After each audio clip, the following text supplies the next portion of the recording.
Welcome to People's Pundits special. I'm here at the Amex Stadium, as you can see, and thankfully joined by Paul Barber, who's very kindly given up his time to meet me and have a little bit of a chinwag. Upcoming very exciting week. We've been to Manchester United, Paul, and we'll talk about that shortly, but thank you for coming on. Pleasure, no problem. So we'll kick off Manchester United Saturday. What were your own sort of observations and recollections? Well, first of all, it was great to be there in front of 75,000 people, biggest stadium in England in league football, and I thought we gave a really good account of ourselves. The performance was certainly as good a away performance as I think I've seen since I've been at the club, against one of the biggest clubs in the world with a stellar lineup. So I think we were disappointed in the end to come away with nothing. I think we deserved at least a point, and it's something which we can take a lot of confidence from and a lot of heart from. Jose came out with his old side swipe at Spurs, Chelsea and Liverpool, saying we were the best team that they've played so far. So, well, I haven't seen many games yeah. Manchester United played at home this season live, but certainly if teams had played better than that there, then I'd be surprised, because I thought we were excellent in every area. We defended well. I thought we controlled the midfield for many periods in the game, and of course we created quite a few chances, which unfortunately we didn't convert. But no, overall there may have been some mind games from Jose, but I also think there was a degree of genuine appreciation and admiration for the way Chris set up the team, the way the players delivered. Yeah, I mean, when you go, I've found, and it's been great so far this year, this Premiership ride is a real adventure. And when I go to these games with my lad and friends, I'm finding that I'm appreciating our crowd even more. When you go to places like Swansea, I know they're in a little bit of crisis, but West Ham was a case in point. Yeah. West Ham at the Bowling Ground was a good old-fashioned East End, welcome, but they liked their football. They were passionate about their football. 65 minutes, they evacuated the stadium. I don't think that would ever happen here. I mean, we've built very slowly and surely. As you know, we've resisted any attempt to manufacture atmosphere. It's one thing I'm totally against. I think if there's atmosphere in the stadium, it's got to come from the fans. It's got to be generated by the fans. And I think over the years that we've been at the Amex, it's got better and better and better. I think the bums on seats has got better and better. Obviously, it helps if you're winning. Obviously, it helps if you're playing in the Premier League. But overall, our fans have been absolutely magnificent, home and away, and we're very grateful for the support we're getting. I have to say, the away game that really sticks in the mind, when I didn't like the result, was the Arsenal game. Having been to Highbury as a lad, been to Highbury for the FA Cup semi-final, know what the atmosphere is like there, or was like there. It was a strange atmosphere. It was a strange atmosphere. Again, I think we have been to a few away grounds where clubs are in either turmoil or a state of transition. Yeah. And I think Arsenal was one such case in point. It's not a club in turmoil by any means, they're in the top four in the Premier League, but it's certainly a club that is in a strange transition at the moment. And if you compare that to Swansea or West Ham, they are clubs that are going through a tough time, and clearly West Ham have got unique problems with the new stadium and the way their fans have taken to it, and Swansea are just having a very difficult season again. So, but no, our fans have been magnificent, and particularly I think on the road where the team really does need that extra support. I think we've had fantastic travelling support all season, and the attendance figures at those games have been magnificent, as they have been here at the Amex. Yeah. I mean, when looking at the records, Paul, Saturday the 24th of November 2007, which was the corresponding one to the one we went to Manchester United last weekend, we drew 2-2 at home with Carlisle United at the Withdean Stadium. I mean, sometimes, I know it's a cliche, we all have to sit here and pinch ourselves and see how far we have come. When I was doing the fans phoning back then, if someone had come on the phone and said, in 10 years' time, I've got in Marty McFly's car, in 10 years' time, we will be at Manchester United playing in front of a 70,000 plus crowd and should have got a result, you'd have had him certified, wouldn't you? I think it's fantastic. I mean, even in when I came here in 2012, we just finished our first season in this stadium.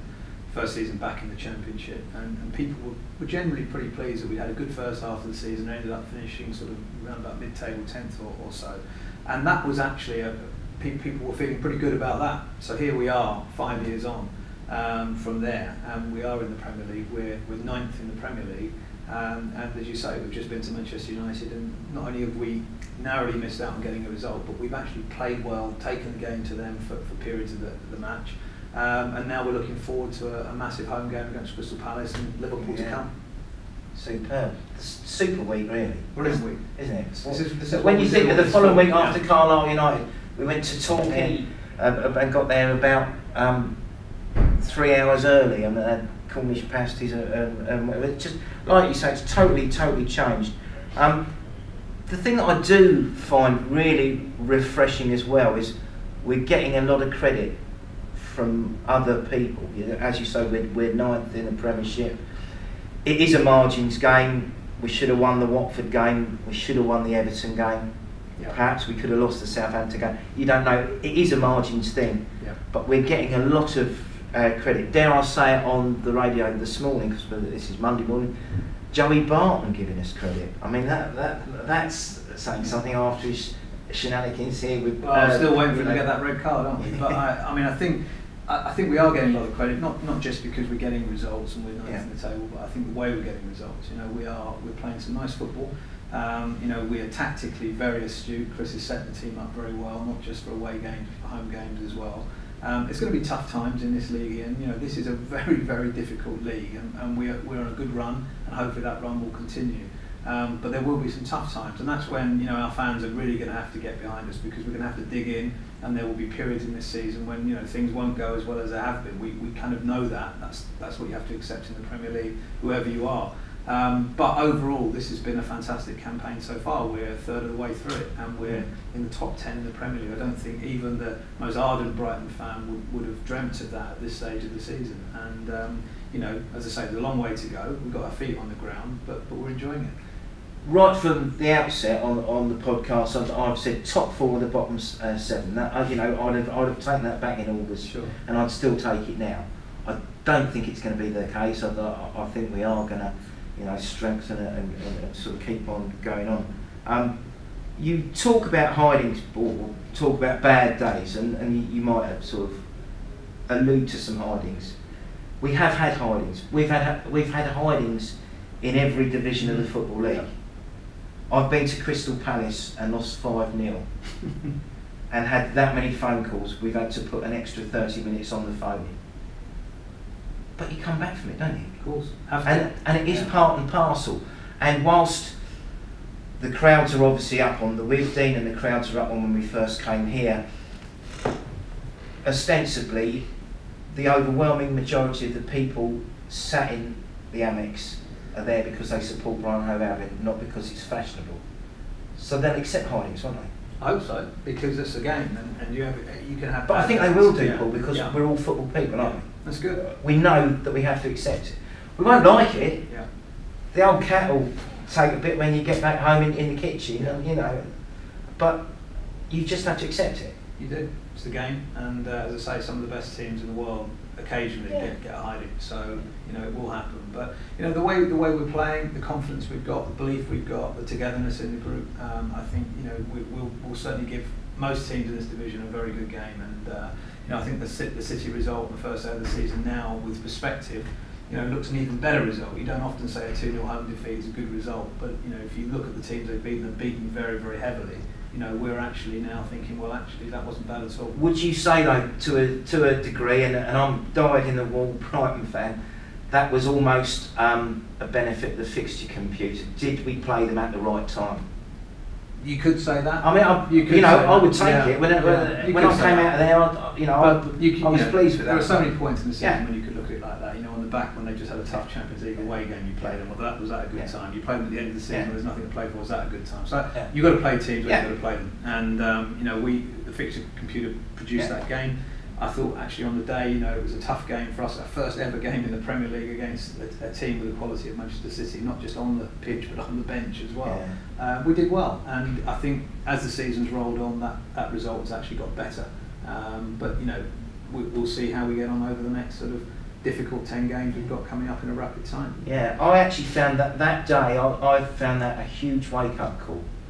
Because I enjoy Championship football, it's one of the greatest leagues in the world, I believe.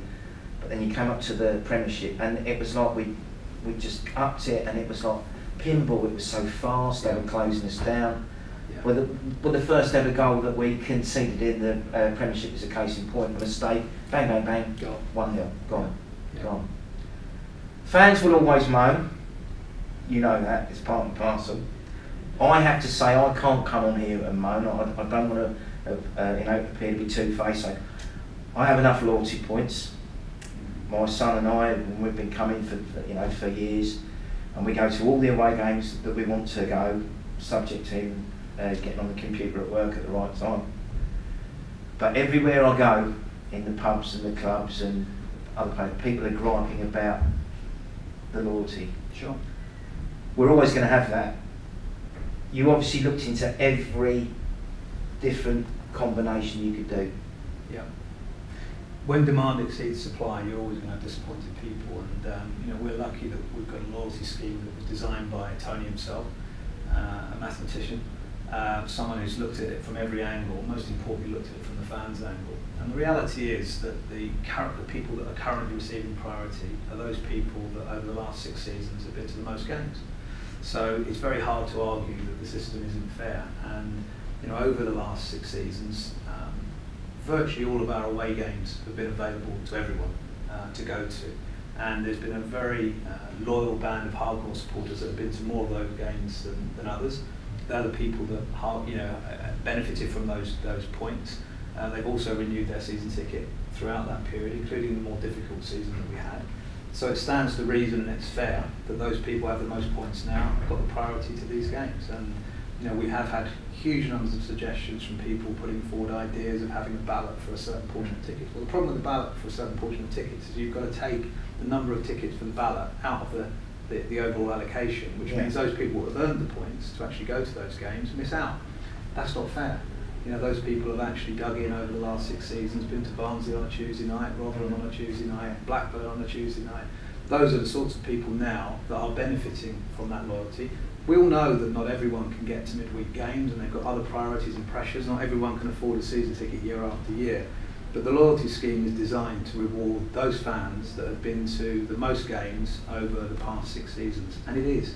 And yes, there are 1 or 2 every so often blips in the system, like we saw at the away game at Bournemouth in the Cup, where we see those gaps. We try and close the gaps and close the loopholes. And 99.9% of people treat the loyalty scheme with the respect that it deserves and use it in the way that it was intended. And at the moment, unfortunately, demand exceeds supply. There's very little we can do about it. You see, one of the suggestions that I had was that it was like a gig, when you're going to a gig at the Brighton Centre or the O2.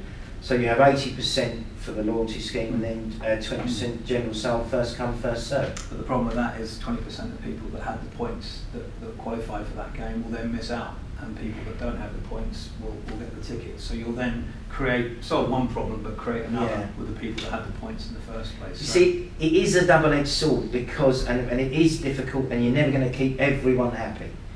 One of the other things that I get is, I went to Withdean, I went to Gillingham, and why am I any less loyal? But you do have to have a point of reference, don't you? You do, and in our case, the Amex, when the Amex opened, was the time we first started keeping detailed records of supporter attendance. So from that point of view, we can't go back further. My dad still talks about watching Spurs in the double year. He doesn't get any priority now. No. And so from that point of view, there's only so far you can go back. Most clubs go back 5 years. And from that, that is a reasonable time period in which to measure sort of historical loyalty. And of course, people did support us at Withdean. They did go to Gillingham. They did go to the Goldstone. But we've got no way of checking that. In fact, if I had a guess, but judging by the number of emails that I received from people that tell me that Withdean and Gillingham, we must have crowds of 50 or 60,000 at those places, because the number of times it's used as a justification for why someone should get a ticket to Chelsea on a Boxing Day game or whatever. But it's difficult, Ian, because demand at the moment is massively exceeding supply, and we're not going to be able to keep everyone happy, unfortunately. You, as obviously as chief executive, you went to the Championship meetings, with the Football League or the EFL, or whatever they're calling it this week, and now you go to the Premiership meetings. What is the difference, if any? The names around the table, I think. Really, the Premier League organises Premier League shareholders meetings in alphabetical order. So Tony and I are always sat next to Arsenal, which is, I think, sometimes just walking into that room and seeing the club's badge and our names up against Arsenal's badge and their names, it kind of is a small but significant symbol of how far we've come in a very short space of time. And you look around the room and there's the Chelseas, the Tottenhams, the Man Uniteds, the Liverpools, the Manchester Cities, and you realise that you are in amongst company of the biggest clubs in the world. And yes, there are going to be times when you look at it and could easily be overawed by it, but we're not, and most importantly, we're not on the field. And on the field, as I said earlier, we're competing and we're really enjoying it. So long may that continue. You talk about these meetings with, it's like the old meeting in The Godfather, isn't it, with the five families. Yeah. Not that anybody's a gangster, I hasten to add.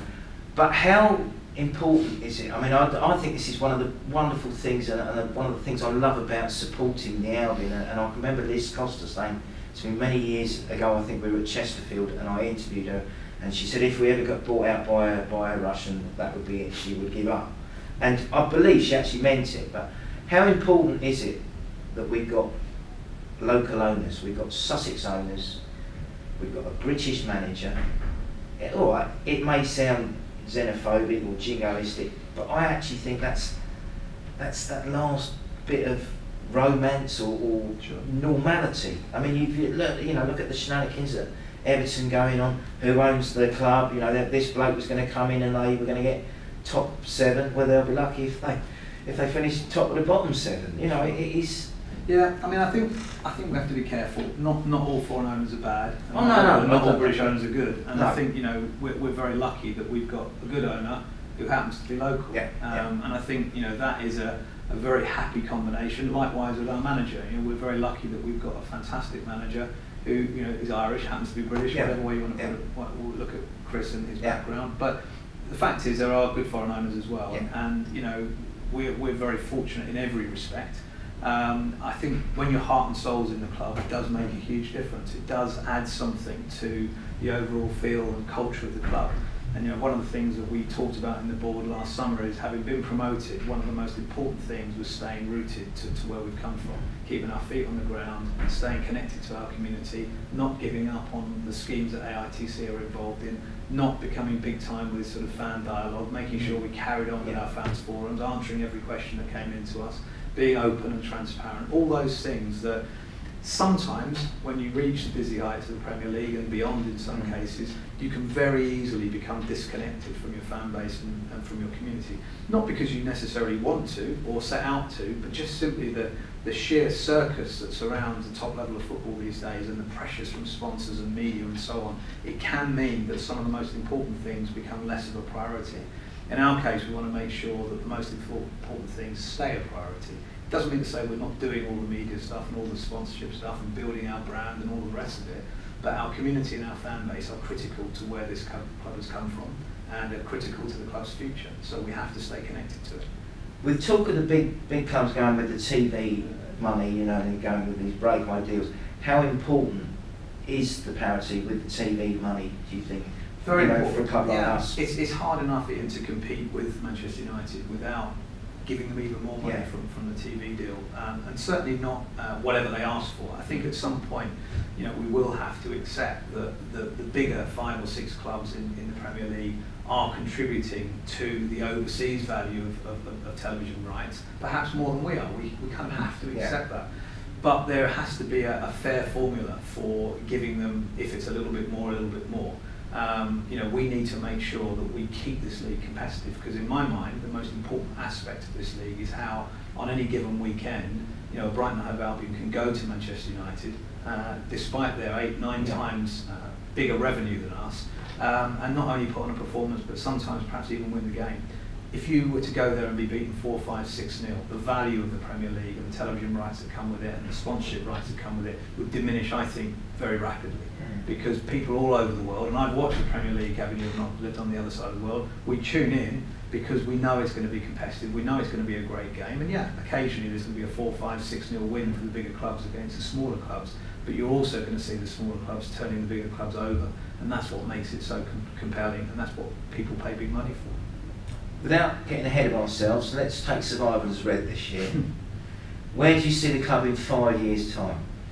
Well, we've hopefully you'll still be here, will you? I hope so. Good. Yeah, there's no reason, there's certainly no ambition on my part to go elsewhere. And I said when I came here, this was a fantastic opportunity to run a football club right from the very start, with great values, great traditions, great fan base, great history, fantastic story.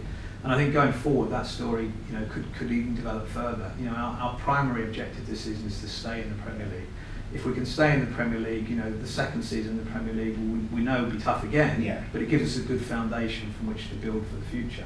And Tony has always said to me, let's build this thing slowly and carefully. Let's make sure we've got the infrastructure, the processes, the people, the ways of doing things, that if we get to the Premier League, we give ourselves the best chance of staying there. And everything we've done over the past 5 or 6 years here has been with that philosophy in mind. We've taken decisions that haven't pleased people all the time, but we've done it with the long term in mind. We've made changes that haven't pleased people initially, but they've seen over time why we've done what we've done and why we've done how we've done what we've done. So, looking ahead, if in 5 years' time we've established ourselves as one of those Premier League clubs that are hard to beat at home, difficult to play against anywhere, you expect to see Brighton and Hove Albion in the Premier League, because their infrastructure, their philosophy, the way they run the club is very much of a Premier League club standard. Then I think I'd be happy. And then beyond that, clearly, if you're a professional football club, if you're working at the highest level of the game, you want to try and compete to win something. And it would be great if we could pick up a trophy at some stage in the future. But first things first, let's walk before we can run. Let's stay where we are. Let's build on that. Let's build on that foundation, and hopefully create some stability around the football club. That means we become an established Premier League club. And you look at the West Brom and Stokes. They've been in the Premier League 8 to 10 years between them. It's a phenomenal achievement for clubs with, if you look at it from the outside, similar sort of size fan base to ours. Ours possibly is even bigger than one or two of those sort of clubs. So we've got a great opportunity for the future, but we must stay in the Premier League this season to start with. But we can't fall into the Charlton trap as well. No, we've got to be realistic. No, but they get to finish 10th. Yeah. 3 or 4, was it 2 or 3 years on the bounce, and they're all moaning about Alan Kirbishley, and they're all saying this is boring, this is terrible. What happened next? Yeah, you've got to be realistic, and even our last visitors last but one visitors to the Amex Southampton, qualify for Europe and get to a cup final, and suddenly the manager's not good enough. Well, realistically, where do Southampton expect to finish? Do they really expect to go beyond 8th or 7th into the top 6? It's a tough league to get beyond 8th or 7th, and for some people that might seem a bit strange when your aspiration is to get to that sort of level and no further. Of course we want to get as far as we can. Leicester City achieved an amazing thing, so it is possible. But realistically, we have to understand that with our revenues are going to be this season around 130, 140 million. Manchester United are pushing $1 billion. They've got a real opportunity to buy the world's best players, and their stadium is more than twice the size of ours. So the revenues that come from that. We've got to be realistic about where we sit in the Premier League food chain, and with that, you have to have expectations, or reasonable expectations, of where you can finish and where you can go. But our ambition is long term. We want to stay in this league and build from there and enjoy the journey. And I keep saying to fans, I met many on the service stations on the way back on Saturday night from Old Trafford. Let's enjoy this journey. Not the physical one we were on, because it's very awful, but the journey, metaphorically, that we're on in the Premier League is a fantastic one. Going to the Olympic Stadium, going to Emirates, going to Old Trafford, going to Wembley, soon Stamford Bridge, and later in the season Anfield. I mean, these are fantastic trips for us to be making after such a long period out of the top flight. And when I look at sort of the faces of the older fans, as much as the younger fans, the excitement and the sheer joy that this journey that we're on is bringing them, it makes all of the hard work over the last however many years for so many people so worthwhile, including those people that fought to save the club and are no longer here. What a fantastic way to remember what they did for the club than enjoying the trips that we're on. It's fantastic. Can I ask you, as a football man, was the Leicester thing, was it a freak result, or do you ever think it could happen again? I think it was a freak, but it's hard to say they didn't deserve it. I mean, I saw a lot of their football that year, and they played some outstanding football. Vardy and Mahrez in particular were just unbelievable. But I think there was a conspiracy of circumstances for them. There were some of the bigger teams that were going through transitions and struggling a bit. They had a group of players that had belief and togetherness in the way that we've had it over the last few seasons. They got some results that went with them. They got some amazing goals at amazing times. And yeah, the momentum just took over and they won it. And what a great story for football and for the Premier League, you know, and it just gives everyone hope and gives everyone that sort of optimism for the future that it could happen. Will it happen again in my lifetime? Probably not. But you never know. But it gives us all that leg up, doesn't it? Because prior to that, you had Nottingham Forest, who won the European Cup as a small provincial club. You had Aston Villa won the 81 Championship, and they played 14 players all season. And people said that will never happen again. And then, as you say, we had Leicester came in, and it's amazing. And I think, you know, it's very easy to think the Premier League is a little bit of a procession of a couple of teams that win it year in, year out. Actually, it isn't. You know, there are 4, 5, 6 teams that could win the Premier League. The German league's probably only got a couple of teams that could win it. The Spanish team's only got a couple of teams that win it. The Italian league's only got a couple of teams that win it. We've actually got a hugely competitive league, and if you look at Holland and Belgium and some of the smaller European leagues, they genuinely only have 1 or 2 teams that could win it. So the Premier League is far more competitive and far more open than most people give it credit for. It's not like the Championship. You know, the Championship, any 1 of 10, 12, 14 teams could win it or get promoted. We did very well to get out of the Championship. We did really well to get out. So if you look at it now, it's it's a dogfight now this year. Ian, everybody that I meet in football, particularly those people in the Premier League, say how well we did to get out of the Championship. In fact, the one thing that people say that they feel that we haven't got credit for is getting out of the Championship in the way that we did. Most people in football feel that our achievement in getting out of the Championship was unbelievable. You know, our budget was probably no more than the 7th or 8th and the largest in the Championship. We were up against some really big clubs that came down with parachute payments. We went toe to toe with the biggest club in the division, Newcastle, and should have won the league. So, you know, the achievement of last season in some ways has kind of been overshadowed by what you actually got at the end of it, which was promotion to the Premier League, because everything's suddenly focused on being in this division that we're in now. But Chris and the guys did a fantastic job getting out, and that looking back, you know, I'm glad that the books have been written and the videos have been produced, because it was a phenomenal season. And it was a great achievement, right up there with half-time at Hereford, because that was an achievement. Absolutely as well. was, of course. Now, I've got to ask you, sorry Paul, I've got to throw this one in. Work in progress, transfer window, looking good? Very much work in progress. You know, I haven't seen much of Paul Winstanley in the last couple of months because he's been on the road so much. And you know, we do a very, very thorough job in looking at players that we're interested in. We won't buy what we don't need. We won't buy what we consider to be sort of backups to our main plan. But where we can strengthen the squad and where we can add to the quality that we've got and where we can add to the competition that's in the squad, we will. And you know, we made no secret after the summer that we were disappointed not to get one more striker. We could have bought any number of strikers, but not the striker that the manager wanted. And that's a very, very important lesson for a lot of clubs. Is it's very easy to panic buy on the last day. We've had a lot of panic buys. And get the wrong player. It's refreshing that we're not going down that route. Yeah, and you know, Tony and I took a very late call, you know, on the last day of the transfer window where we could have gone for a striker. Wasn't on anywhere near the top of our list, wasn't really the type that we wanted, would have cost us a lot of money, and we said no, we're not going to do this. It is not the right thing for the club, it's not the right thing for the squad. We'll keep our powder dry and we'll go again in January, and hopefully, you know, we'll be in a better position in January. And sometimes those decisions, you think, wow, that's a big call that we've taken there, not to push a button on something that we could have got done, but actually it was the right thing. And you know, here we are. I think we're 9th or 10th highest scorers in the Premier League. I think we've got the 7th or 8th best defensive record, if not slightly better than that.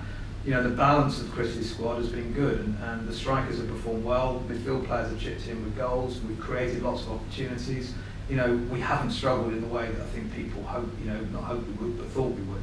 And from that point of view, there's a long way to go, and where we can strengthen, we will. But so far, so good. And you know, let's hope that January proves to be a good one for us. Paul, thank you very much for your time. Cheers. Thank you. No problem.